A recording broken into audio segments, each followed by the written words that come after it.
This is the Invincible podcast on TV Podcast Industries. We're talking about Invincible Season 2, Episode 2. In about 6 hours, I lose my virginity to a fish. It's the Lizard League, sir. You called me back for the Lizard League? They've hit a bio-research lab outside of Dallas. How? We got King Lizard rotting in a prison cell. It appears that Supreme Lizard has seized control in his absence. Send in the Guardians. Are you sure they're ready? If they can't take down the Lizard League, they'll never be ready.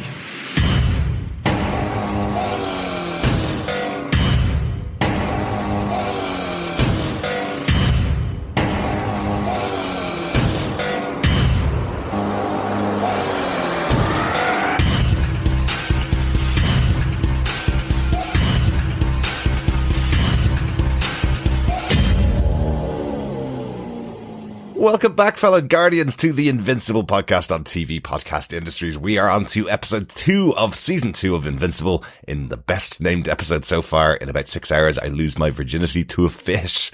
I am one of your hosts, Derek, and we have a very special guest for this podcast. John is joining me for this podcast. I know you said you wanted to maybe hop in for an episode of Invincible, but I don't think you thought you were going to be a replacement for Chris, and a last minute one at that. No, I didn't. But welcome, and hello, fellow Guardians. Yes, a new voice.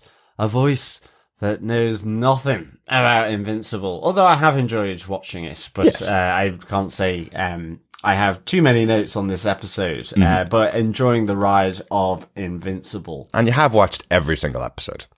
I have, absolutely. Yeah, and a great title for the episode.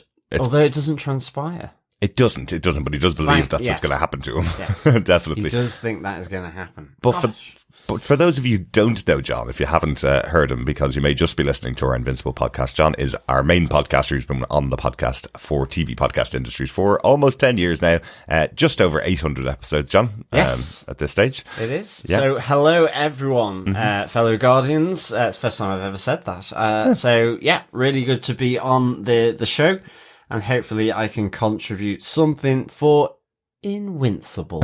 Well, you are our lead podcaster, of course, as well on All the Boys podcasts and on Gen V. You're my co-host on there as well. So it's interesting to be introducing you on this podcast, because that does feel weird after this amount of time. Yeah, no, it's a little strange how you've introduced me. I'm going to stop doing that. But I do want to go into a little bit of news this week for Invincible, because there's lots and lots of stuff coming out as the first couple episodes of the show have just aired. So some interesting news in other realms of Invincible. First up, Invincible presents Atom Eve. The game is coming to PC on November 14th, just next week. It's kind of a visual novel with some kind of light turn-based role-playing parts of the game. It looks kind of interesting. It's like a graphic novel come to life. Excellent. Where you make your choices as you go through. So looks really interesting, and again focused on Atom Eve. She's had her own movie this year, the full hour-long episode of Atom Eve. So now they have a game coming out next week that you can buy for PC. Yeah. Good stuff. Yeah, I'm interested to try it. Yeah. I have to say, there is also some more gaming news for the Invincible series, because Omni-Man is coming to Mortal Kombat, right up his street, with a bit of punching, absolutely, spine ripping, head, decapitating, you name it. Yes, he is coming to Mortal Kombat on November the 9th, where he will feature some of the massive moves from the TV series and the comic as well. Yeah. So yeah, really interesting stuff. I did like the one where he holds the opponent to the oncoming underground train. Yes, sure. Just like he did to Mark in season 1 in Chicago. So quite cool to see that brought to life. It is definitely taking references from the cartoon series, exactly as you've seen the performance there of Omni-Man last season. And it is also voiced by J.K. Simmons, so you'll hear J.K. really Simmons' good voice there. Yeah, and of course, with the end of the little snippet about Omni-Man, we do have another character coming into Mortal Kombat as well, for one of the characters we've covered on our The Boys podcast with Homelander. That's right. So yes, that will be depraved, I guess. Oh, I'm really looking forward to getting these two characters and seeing Omni-Man versus Homelander in a video game. That's going to be so cool.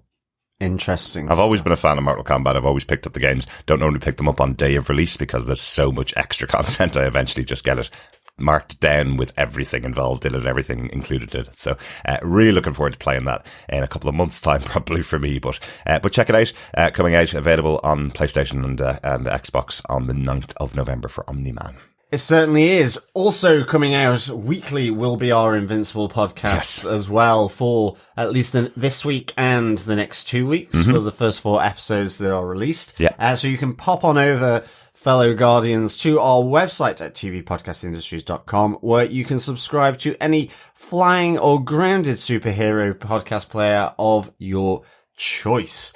Of course, we do love to get your thoughts, theories, observations, and comments on all things to do with Invincible. So please send in those by email to feedback@tvpodcastindustries.com, or over on our Facebook group. You can join us there, where we put a spoiler post up each and every week on the Invincible episodes. Just head on over to facebook.com/groups/TV Podcast Industries. Absolutely. Now, as we are recording in advance, we mentioned this last week, we have our feedback for episode 1, which we'll talk about later on in this episode, and we'll talk about your feedback on episode 2. Once you send it in to us, we'll talk about that on episode 3. Great stuff. Let's get on with the discussion about Invincible Season 2, Episode 2. Yes, Derek, who gave us this episode? Well, the show, of course, is created by Robert Kirkman, Corey Walker, and Ryan Ottley from their comic book Invincible. The supervising director, once again, for this episode is Dan Duncan, and this episode was written by Matt Lambert. He's previously written 9 episodes of the TV show Into the Badlands and an episode of the Netflix smash hit Wednesday. Oh, excellent stuff. Yeah, really enjoyed Wednesday. Yeah, there's a little dark twist to that show that I really liked. Definitely. Really enjoyed that. The director for this episode is Ian Abando.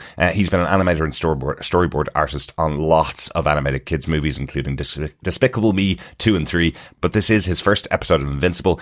He has also worked on 9 episodes of 2017 Spider-Man animated series. The reason I mention that is because last week the director of that episode had done 26 of the 52 episodes, I think it was, or 36 of the 52 episodes. So drawing on people who've worked on Spider-Man before, a superhero series, and moving them on to Invincible, another sort of superhero series. Yeah, good stuff. Yeah, I like that. Excellent. John, do you want to tell us what they gave us with your first synopsis for an Invincible episode for Invincible Season 2, Episode 2? In about 6 hours, I lose my virginity to a fish. Sure. While his classmates attend their graduation from Reginald Vell Johnson High School, Mark battles Dr. Seismic. The Doctor is atop the Washington Memorial and wants to return all of the stolen minerals to the Earth, including the memorial.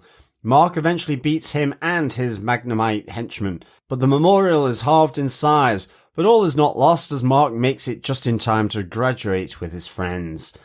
With their summer now free, Samantha takes back her mantle of Atom Eve and goes to help rebuild Chicago. She cuts through the red tape and uses her powers to rebuild an apartment block and build a new playground that the city officials had never allowed due to planning permission. Later, as Samantha visits her parents and learns that her father has lost her job, she tries to use her powers to solve their problems by creating a golden apple they can trade for money. But her angry father wouldn't accept the gift, telling her all the repairs she made in Chicago failed, until she learns that she has to have the actual knowledge, not just use her powers. Her father forbids her to return. Meanwhile, Mark is sent to Midnight City by Cecil to locate a new vigilante who has called themselves after the murdered vigilante Darkwing. He finds Darkwing's former sidekick Nightboy, angry that Omni-Man killed his former mentor. He wants Mark to pay for his father's actions. He sends Invincible to the Shadow World, but Mark threatens the new Darkwing, knocking him out and bringing him back to Cecil. But it's not over for Mark, as he also has to face the Queen of Atlantis, following his father's murder of her husband, Aquarius, as they have threatened to destroy the eastern seaboard of the USA. Traditions of the Atlanteans state that Mark has to marry the fish-like queen, but there are new traditions in place, as Invincible has to fight the monster of the deep. With a little help from Cecil, Invincible frees himself, but as he escapes, the monster begins to attack and kill the Atlanteans. Mark cannot leave them to be killed, and beats the sea creature back to the depths, releasing him from his obligation to Atlantis. Elsewhere, months after NASA astronaut Russ Livingston was replaced by a shape-shifting Martian, he is terrified he'll be found out. But after getting a leave of absence to pull himself together, the alien sees the success of Martian Man and joins the new Guardians of the Globe as a new hero, the Shapesmith. With his help, the Guardians beat the mediocre villainous team of the Lizard League, who change leadership once again. In another dimension, the Angstrom Levy captured a Mark whose father is beaten by the humans of that Earth. He learns how they won and leaves that Mark with a female Cecil and Donald to punish him for his crimes as he jumps to another dimension. Ooh, well done, John. Thank you for that. Yeah, I mean, these episodes of Invincible are really, packed with a lot of stuff. I'm guessing different sort of comic issues. And so it can be quite hard to figure out what's going on if you're just jumping into it. Yeah. Because there's a lot going on that seems, to some extent, a little disconnected if you haven't really read the comics and so on. But it is absolutely rammed with information and fun as well. So, I thought this was a really good episode.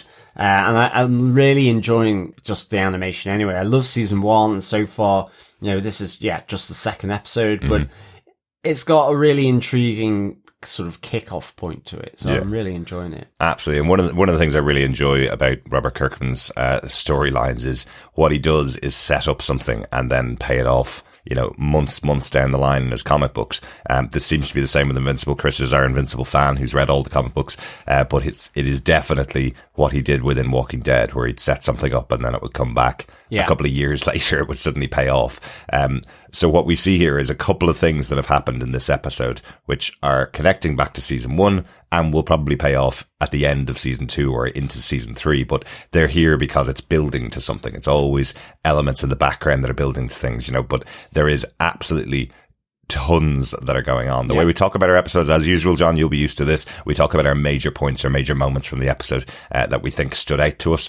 But there's always little things that are in these episodes, particularly because they're so crammed, that we may miss out on. So let's just try and make sure we cover as much as we can from the episode. And I do want to start out with our first point, the return of Dr. Seismic. Absolutely. What an the interesting geologist character. Superhero. Exactly. Yes. I love crap superheroes, and he is by far and away just perfect for the role. He is. Yeah. He really is. I love this new idea that he's come back with. We saw him last season. We saw him fighting on Mount Rushmore with Mark. Yeah. He destroyed quite a lot of it last season as well. This time he's returned with his new Magnemite warriors at his side, which it doesn't take long for Mark to beat. He does get, of course, the crap kicked out of him because that's what happens. Yeah, and Mark the memorial, the Washington Memorial, does get fairly sort of messed up, really. It certainly does, but the idea that's inside Dr. Seismic's head, that he's going to return every mineral the humans have taken from the planet Earth back to the planet, including everybody's house and everybody's shop and every building that's out there, starting here with the Washington Memorial. It's just ridiculous, but very funny. It's so awful. Yeah, you can keep the houses made of wood. I love that exactly. as well. It's so kind of stupidly good. It's like it's kind of the eco warrior gone mental. I'm returning it to the earth. All this stone that's been used. Like it's almost, why do you exist? But why not as well? Like it is so good. I love the fact as well, Dr. Seismic, but he's not a professor. Yeah. Or, all that kind of element to it. Because he hasn't taught, so he's not a professor. No, exactly. It's just so good. And I like the fact that this is keeping Mark from his graduation ceremony. So, you're kind of flitting back to the graduation ceremony where you've got Samantha, Amber and William and, just wondering where he is. And I just kind of like this, the reason for him not being there is because he's had to fight, just kind of the crappiest supervillain ever with kind of an agenda that Mark's probably not too fussed about, other than that he's destroying central Washington in the process. I just kind of it's almost like he shouldn't bother. But it's going back to the fact that, he wants to help. He wants to, in a sense, that inner guilt for what happened with Omni-Man, and Cecil, is still dubious about whether they can control him if he went rogue again. So I guess is giving him a few more sort of low level, not that important missions, which hence the return of Dr. Seismic and his kind of pointless plan, really. Yeah. He's never going to succeed with that one at all, is he? But you're right. There is that kind of part of it with Cecil where we find it a little bit later on when he's confronted by Mark's mom, Debbie, about Mark being back on the front lines, that she doesn't want her son hurt, of course. You know, he's not ready for this yet. He's still just a kid. And Cecil's kind of going, but, you know, I'm only giving him jobs that aren't dangerous. This isn't a dangerous job. Going up against Seismic. Mark is so powerful. He is invincible. He's not going to be taken out by someone like Seismic. But it's still quite tough at times. Absolutely. You know, the Magnemites, you know, at one point they were certainly had the upper hand. Yeah. Just for a very brief moment. But you were like going, okay, is this where Dr. Seismic becomes a legit supervillain that he has to worry about? But not this time.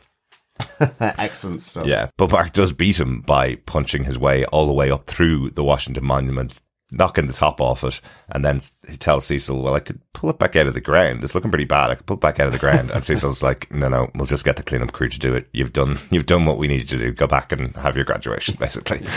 So really like that. But it is great to see Dr. Seismic back. It is good to see all these characters again, even the worst characters from season 1. Great to see them back in season 2. And, you know, just little appearances from them. It keeps them interesting as well, and seeing what they're doing. So good to see a moment with Dr. Seismic here. I'm going to move on to point number 2, because as Mark goes back, graduates from high school, a big moment in anyone's life, as they say. But Mark has kind of moved on. In his own mind, he's already matured. He's way beyond high school. We saw that he's going off to college with Amber next year, but there's a moment here where we have all of his friends together at Adam and Eve's place. Samantha, Amber, and William and Mark are talking about their plans for the summer. I just thought it was a really funny moment when we have William, Mark's best friend, who's always trying to get Mark to take him on flights around the city, and Mark's kind of refused now. He's much more serious as a superhero. Yeah. And William's entire plan for the summer is to find the trashiest of reality shows and watch it twice. And that's it. That's his whole plan. Amber is going to be burying herself in local elections, I guess, for the comptroller. Yes. That's her plan for the summer. Everybody says it's so boring. Yes. Yeah. Everybody telling her it's the most boring thing to do with your summer. Absolutely. And a bigger part of the story really is Samantha is going to take back up her mantle as Atom Eve and go off and help in Chicago. And she does apologize to Mark, but since that's obviously quite a sore point for him, but she's going to be going off to Chicago to help people out there, use her powers, restore places for people to live. So we see that story play out here. We see her using her superpowers to fix up an apartment block and get people able to move back in there, and then set up a playground that they've been trying to get. So she does great stuff. But this is a Robert Kirkman story, so you can't have nice things in a Robert Kirkman story. Well, that's it. It's like, it all just seems so lovely. It's kind of, let's just wipe away the red tape. You know, we've got people housed again. But I love the revelation that the reason why nothing was done to repair that was because the ground was too unstable. Exactly. And in fact, the people almost died again because of the building kind of subsiding, collapsing again. And this all plays out with her father as well, as she's back home. You know, and I mean, like, you think about it, this is cool. Okay, you know, I could just create golden apples all the time and I'm a millionaire or something. But like, her dad's point is, it's all too easy just to say my superpowers will be able to fix that. The problem is, it needed more than just what she did. Absolutely. You know, you need to be a civil engineer and an architect to build a building. You can't just click your fingers and make it look like a building, which is effectively what Adam Eve did. And if we thought that her father was bad in the first season and in the Adam Eve movie, think about what's happened to him here. His head office has been destroyed in the battle that Mark had with his dad, with Omni-Man, which has led to him losing his job, and he's now working in Bergamart, blaming people with superpowers for it, which includes his own daughter. who, in his mind, is taking the easy way out, is using her powers rather than getting training, rather than getting a job like he had to work for. So he has become even more of an a-hole in these scenes. You see his poor wife, who tries to reach out to her daughter Samantha, telling her, I'd like to see you, but underneath it all, finding it very difficult to survive on the kind of wages that he's bringing home now and keeping the upkeep on their house, that kind of stuff. So Samantha knows there's something wrong here with her mom, but she can't get it out of her, and only finds out afterwards in the worst way from her father, who's telling her, until you learn, you need to develop the skills to use your powers, or develop some skills and get a real job. You can't come back home to this house. Yeah, I mean, it's just the great Kirkman thing that he does, which is to say, everything else, they just do whatever they do and everything's back to normal. Yeah. This is the aftermath. It's not as easy as just using your powers. Absolutely. Which, her father has that point, really. He makes that valid point. He is an a-hole, absolutely. Yep. I don't know whether I would have turned my nose up at the golden apple, however. All the groceries and everything else that she was willing to sort of just bring out of thin air. Yeah. But nonetheless, it's like, I guess that's his pride. That's his 100%. Position. So, really a strange and kind of relationship here between this family. And even though they at least do kind of talk to one another, even though it's not pleasant, but it's kind of like, it's a real tense family atmosphere here that really comes through. And I mean, ultimately she is kind of banished from the house until she kind of, in a sense, it's like him saying, until you grow up. But we'll have to see how that plays out. I'm not entirely sure where this is going. It feels very different to a lot of the other stuff. I mean, absolutely. I do like with Mark and his mom, their relationship and so on. It's interesting. It'll be interesting just to see where this goes and what it's to do. But I mean, as you say, it's coming through from the Atom Eve spin-off, and it's an interesting sideline, I think, here. Absolutely. Because she's kind of taken herself out of all of that superhero thing, and because we see them in her treehouse, she's kind of wants to be a part herself. So, I guess it's looking more at the character of Atom Eve and what she's doing. Exactly. She wants to stick away from that idea that she has to just go out and fight supervillains and beat up people that are robbing banks, that kind of stuff. She wants to use her powers to bring joy to people. And of course, as I say, it's a Kirkman show. Can't get away with it that easily. I doubt you'd ever have the Avengers rebuilding someone's house and then it falls down on top of them and could potentially have killed them. I don't think that's the way it works. So Kirkman, of course, having his own spin on that, which I really like. Will we move on to point number 3, John? Yes, Mark pays for his dad's mistakes. I love how they've incorporated this into the second season. This is all paying off from the big reveal in the first season of Omni-Man killing all the members of the Guardians of the Globe that he could get his hands on. Anybody that he could kill, he does kill.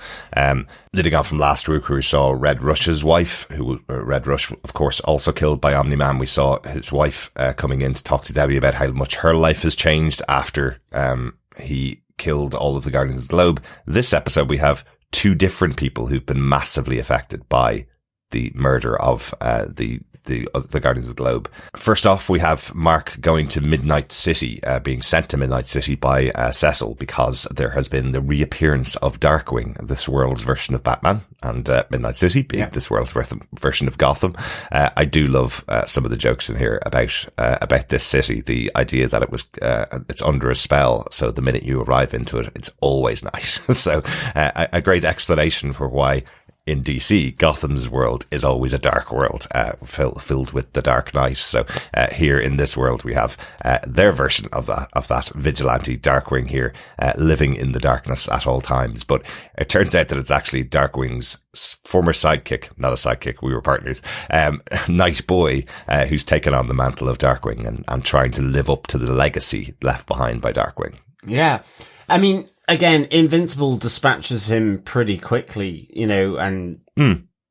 but I like how that kind of almost mystical element came in here, where, it certainly puts him off balance, I think, in that moment. I love the Batman references. I love, I wasn't his sidekick. I was a partner, you know, really playing into the Robin and Batman element of this. Yeah, and I kind of like how, you know, he's paying for the crimes of his father and the murders that he did there with the original Guardians. Again, like you say, it's just how this is all going to play out.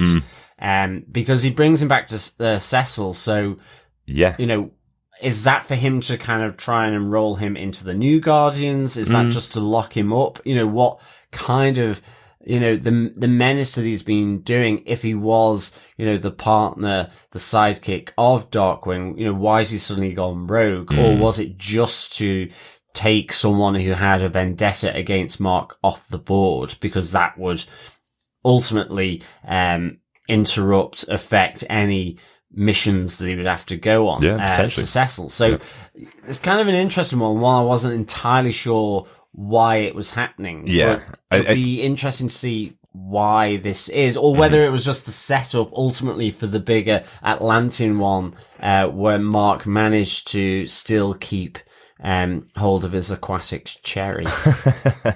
Well, I suppose one of the things about it is that Cecil is saying this person is pretending to be Darkwing. We know Darkwing's dead. Can you go and check and make sure he hasn't come back from the dead or something? You know, that's part of it. But more interestingly, in the battle itself, it's the threat from Darkwing to, as he's called in the comic books, to Mark, where he's saying to him, you did all this, you're your father's son. And Mark tries to protest against it, saying, I'm nothing like him. I'm a human. I'm half human at least. I'm a hero, not like my father. And then when Mark is sent to the shadow world by Darkwing, to this other dimension almost that is there in Midnight City. Yes, he is threatening. Yeah, he pushes back against Darkwing, to saying to him, I am my father's son and I will kill you just like my father. Do you doubt that I will do that? So Mark uses the impression, I suppose, that Darkwing 2 has of Omni-Man in order to get out of the situation. So he is using that connection and how scared someone could be of someone that murdered their mentor. But I love this conflict within Mark that, you know, he is worried about it, but will there come a point where he accepts it? You know, we haven't seen Omni-Man return back to Earth yet, but what will happen when he does? Because, you know, at the end of season 1, with him saying, you know, you're my father, with his face caved in by his father, then it's like, you know, he obviously loves him. So this inner turmoil, this conflict about, you know, whether he's going to turn evil. And I mean, it's that classic superhero tale, but it, you know, it's his inner turmoil. It's Cecil's turmoil and doubts about whether he should be even bringing him back into the fold. It's the doubts, the perceptions from Darkwing 2, as well as the Queen of Atlantis. You know, it's all down to the reputation of his father that he's having to deal with, to live with, and in a sense fight against. Whether that will be successful is something to be found. Yeah, and it is interesting that Cecil did say that to Debbie, as we mentioned earlier on, that he's not going to send Mark on any very, very dangerous missions. Yet here, when he goes to Midnight City, he gets sent into the shadow world. That could be very dangerous for Mark. And then the second mission that he's sent on is going down to the Queen of Atlantis. And I love this from Cecil, where he's kind of going, well, sorry, but the tradition is that since Omni-Man killed her husband, you have to get in and marry her. But it's just ceremonial. It doesn't really matter at all. Just go ahead down. Yeah, it's like, I've got a girlfriend. Yeah, and Mark's kind of like going, do I have to? But he gets down there and learns that there's been a lot of development there. The joke here is that Aquarius, who was the member of the Guardians of the Globe, who went up there, just was messing about, pouncing around in his superhero costume while she actually ran all of Atlantis and changed all of those stupid laws that meant that she would have to have her husband replaced if he died. Yeah, so I love so that. She's been the real leader for the last decade. Yeah, so, I love that. I loved how it was like, you know, it's, boys with toys. He just went off and played around. I was running this whole civilization. Exactly. Yeah, really like that. I love the battle as well, ultimately, with the change in the tradition where it's almost like the creature from the deep has that kind of angular fish element to it, where this little thing pops up out of the depths, and it's like Mark's kind of hugging it, and it's just really something on the forehead of the creature from the deep. I love that it's making noises like a squeaky toy, and Mark's going, have I done it? Have I won? Do I win? Do I get out of here? And then you see the monster is like, oh, that makes sense. Exactly. Yeah. It's almost like he's knobbling his head, you know, sort of in a neck lock, you know? Yeah.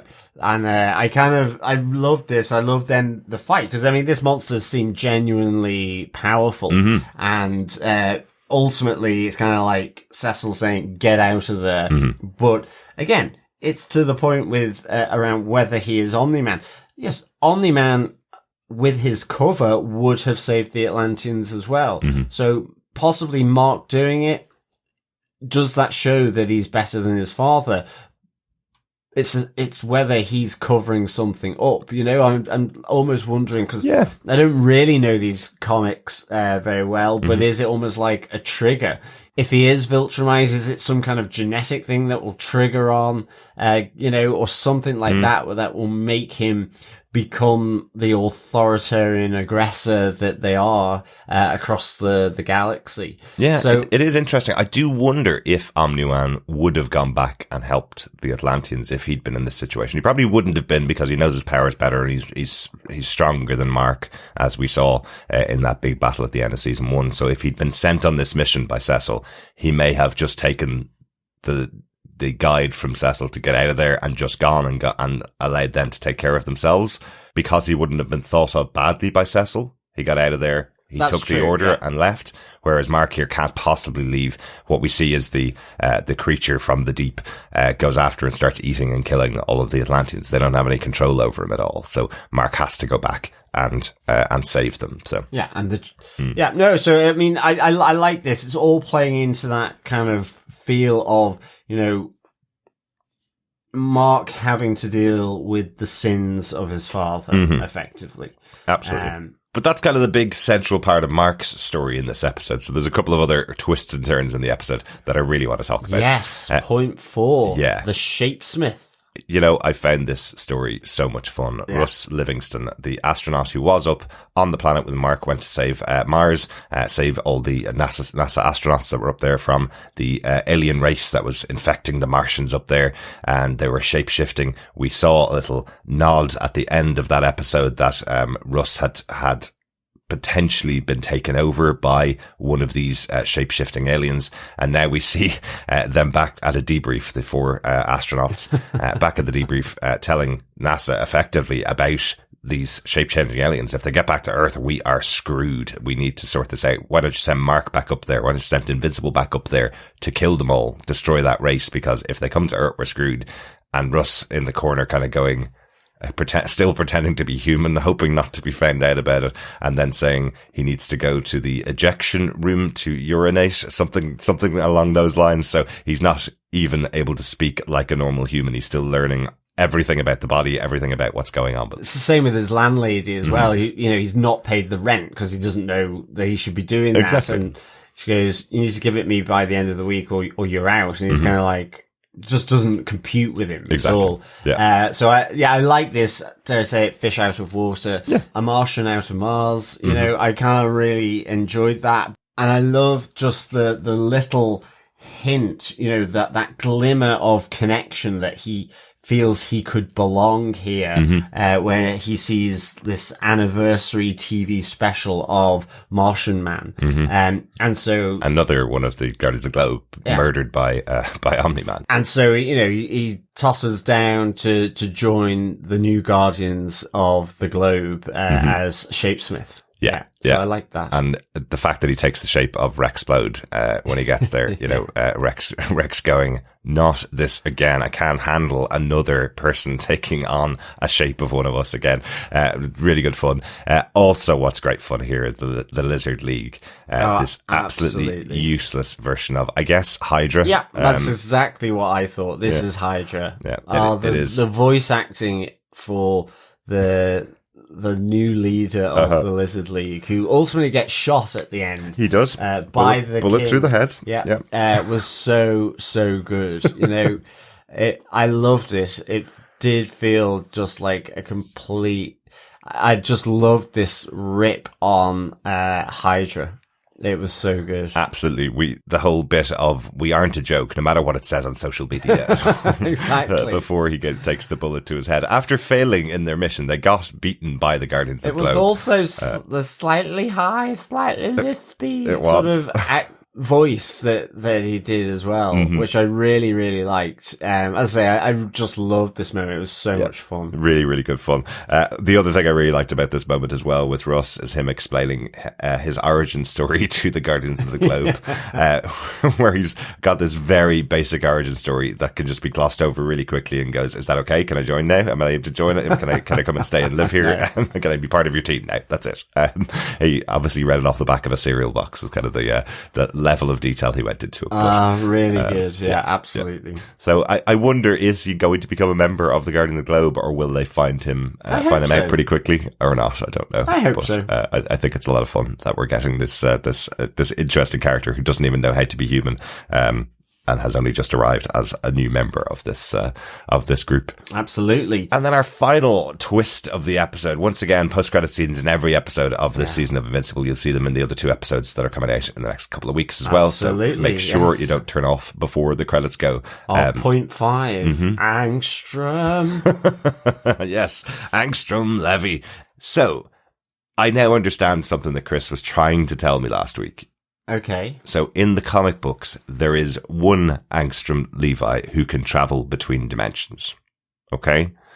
That's what he tried to tell me last week. What I understand now is by the end of last episode, there is only one Angstrom Levi. He's pulled everybody from all the other versions of himself and now contains all of their knowledge, and there is only one Angstrom Levi. So I think that's what Chris was trying to say last week, and I just didn't get it out of him. I didn't probably interrogate the information enough for me to get that out of it. But it makes sense. He is the one that now has all the knowledge of all the information from all the other Angstrom Levis from all the other dimensions.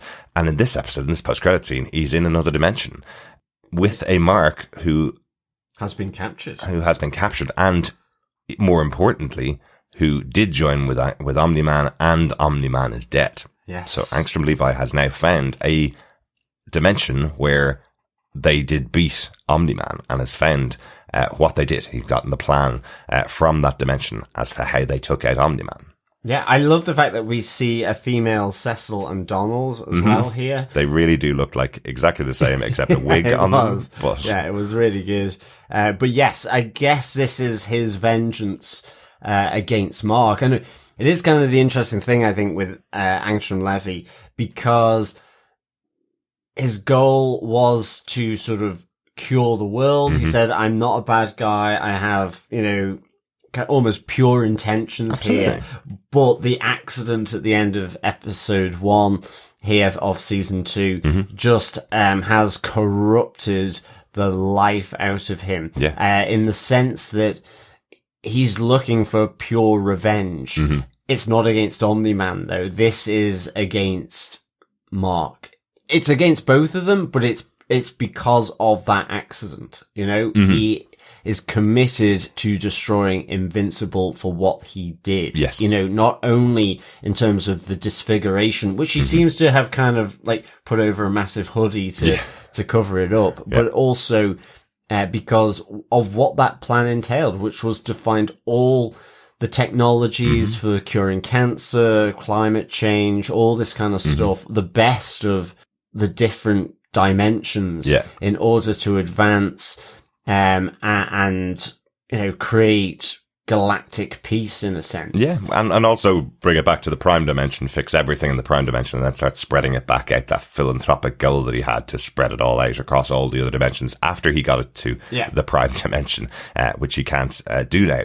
And that merging of all the brains, all the minds of all the other Angstrom Levi's has left him with the knowledge of what Omni-Man did, killing thousands and thousands of people related to and friends of Angstrom Levi and all the other dimensions. So he's been corrupted by all that knowledge, but as well, there is, to my mind, it's not entirely, but it's also a singular focus on Mark, Yeah, because you I see get it where he comes into the chamber where Mark has been captured and it's the glee that he can't hurt anyone anymore. You know, yes, he also wants to go after Omni-Man because he knows what he's done, but he also wants to go after his son, even though, at least in the dimension where the accident happened, his son didn't join him. You know, it's almost like you're going after the wrong mark in the wrong dimension. Because there is just that one line right at the end as he leaves where he turns to Cecil and says to him, punish him for everything his father did. You have him in your grasp right now. Now you can take it out on him. So he's telling him to take their revenge out on that dimension's version of Mark, right? Yeah, absolutely. Yeah. Good stuff, but another interesting build-up of this character of Angstrom Levi as he starts to become, I guess, at least this season's bigger bad at the moment as it starts out. It could be all resolved by episode 4, but right now it does seem to be building up to a big showdown as he learns all this information that he could take out Mark with. Yeah.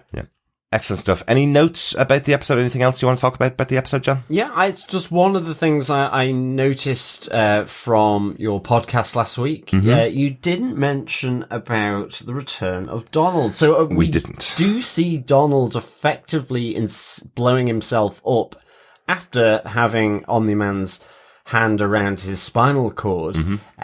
So definitely dead, yet we do see him again at the side of Cecil. Yes. And we see again here, Donald, doing his thing, with Cecil. So. Yes. How did I not notice it last week? Because it was on previously on at the beginning where we had Donald killing himself, with Omni-Man in the house. And then we saw him in the episode, but this episode, much more focus on it. We see Debbie, seeing him alive there. Debbie was across the other side of the road. She knows he died in that explosion, questions it. And Donald seems to not understand he doesn't. that he's dead and back again. Yeah. So. And Cecil's kind of like, shh, don't tell him. Yeah, no, or something exactly. like that. So interesting. Yeah. Yes. That's, why is Donald cloning coming technology, I would say. Yeah. Why is Donald coming back? Hence the dodgy wig on the one in the other dimension. Yeah, possibly.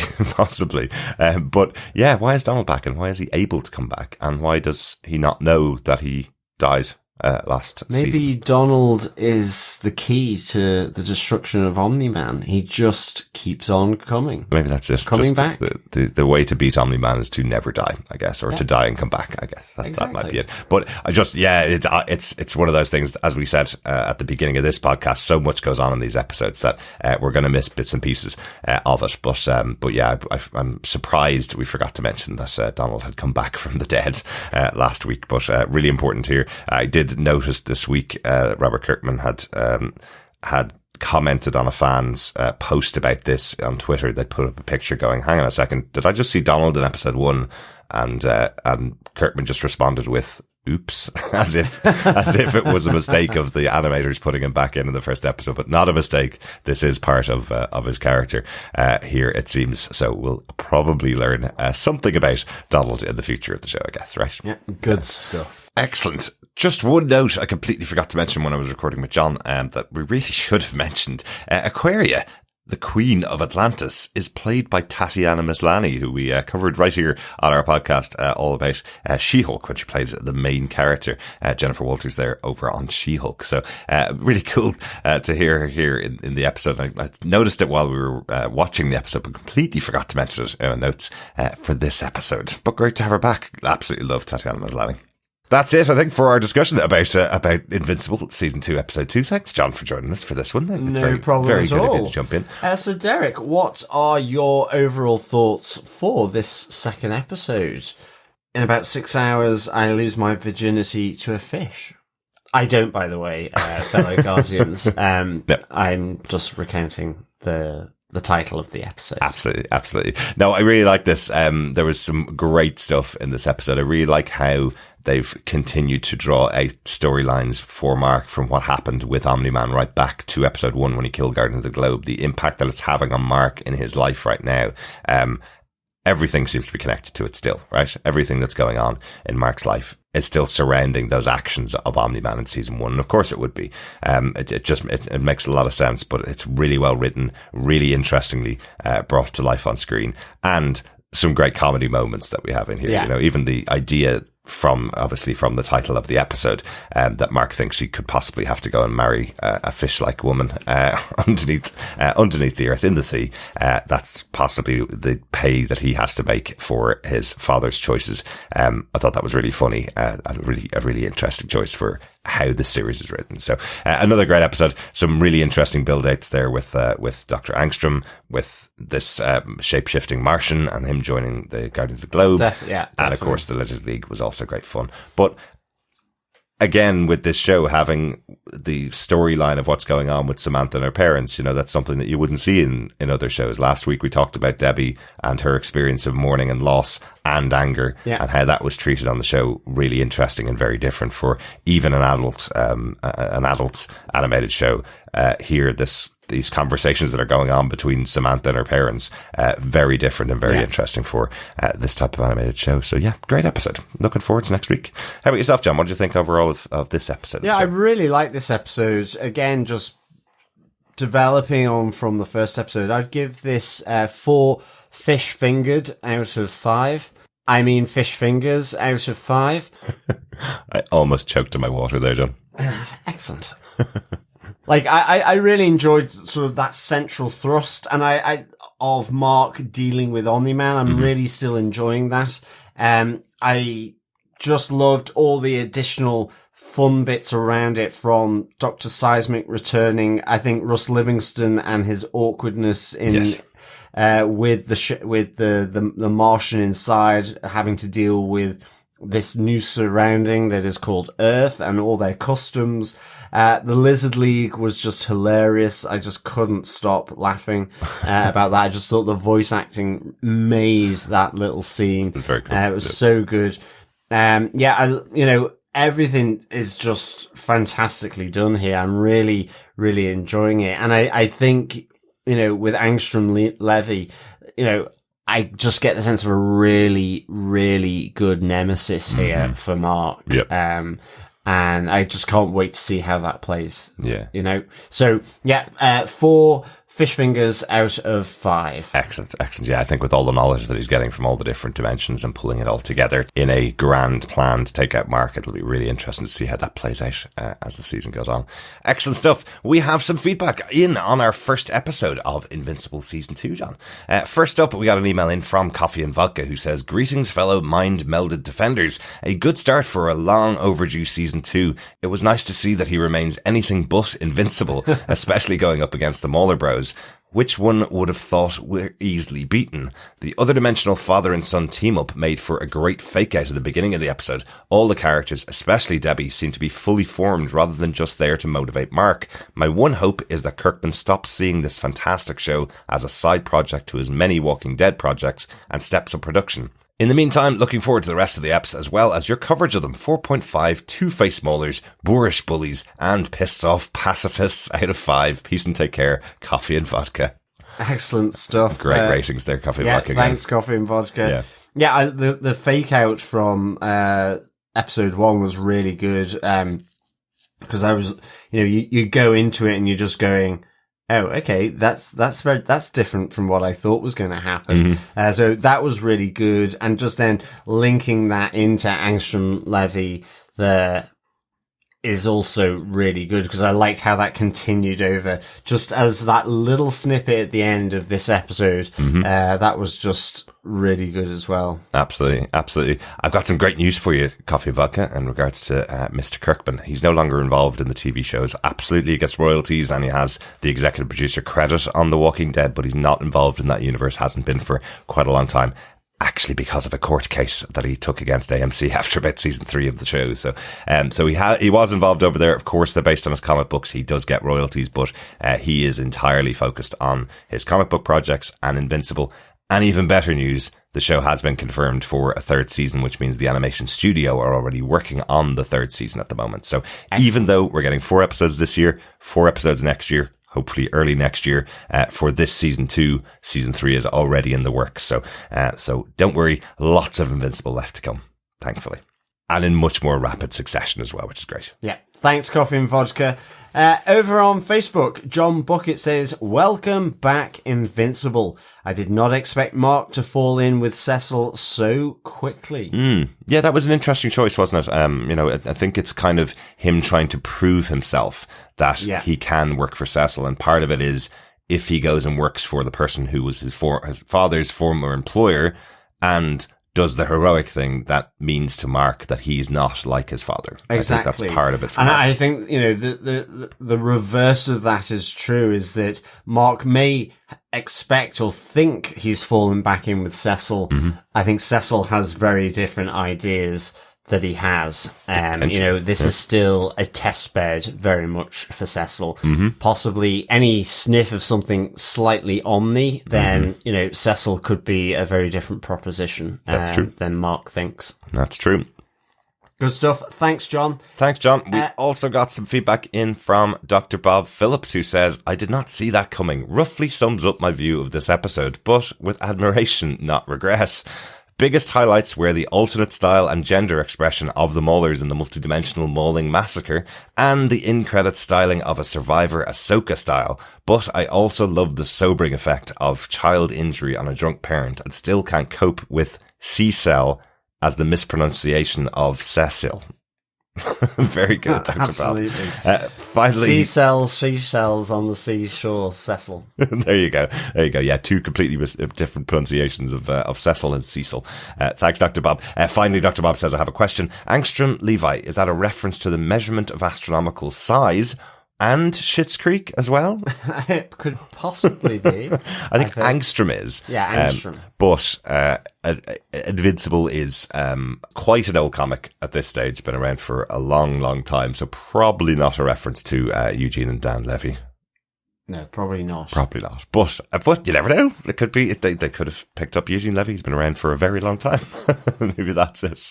Thanks so much, Dr. Bob, for your feedback. Yeah, thanks so much, Dr. Bob, for the feedback. And thank you, fellow Guardians, for all those thoughts. Really good stuff. Absolutely. And thanks once again for joining me, John. Hopefully we'll have Chris back for our discussion next week on Season 2, Episode 3, This Missive, This Machination. Oh, I wanted to say that so that then I wasn't here and it'd be really confusing. We can always have you back on for the third episode. No, just the 4th, I think. Okay, we'll see. Or maybe the 8th we'll in see 2024. How it works out. We'll see how it works out, John. But we are covering loads of other stuff. We've still got the season finale of Loki Season 2 coming up, which also came out today on Disney+.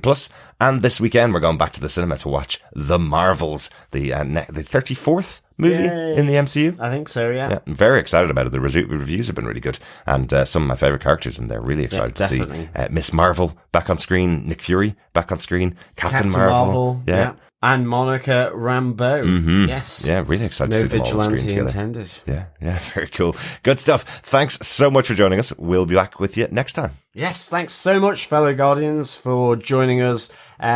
Great to be on this episode of Invincible. In the meantime, and until Chris returneth to the podcast, keep watching, keep listening, and of course, keep being invincible. Absolutely. Bye. Bye.